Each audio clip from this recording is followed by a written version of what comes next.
In the first half of the 20th century, cork was like the go-to material. It was in a way the plastic before we had plastic. Cars were using cork wood for dashboards. Architects like Frank Lloyd Wright were using cork for walls in places like Fallingwater. So it was a material of the modern world.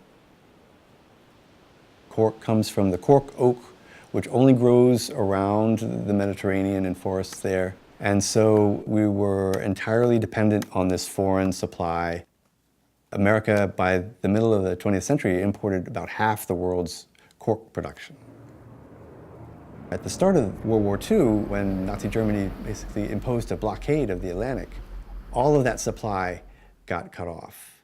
And suddenly, this material that was used in defense and many aspects of American life was suddenly at risk. The US, when the blockade by Germany cut off the supply of cork, they scrambled to find several ways to ensure that we still had a supply.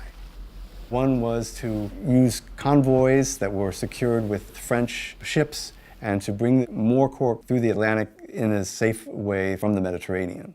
Another way that Crown Cork and Seal, this company, decided to try was actually to grow the trees in America.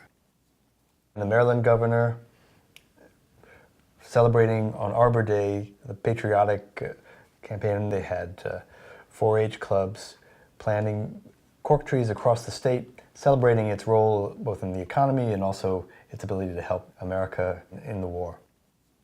They had found some varieties of trees that could grow, and if the war lasted long enough, then homegrown cork could take the place.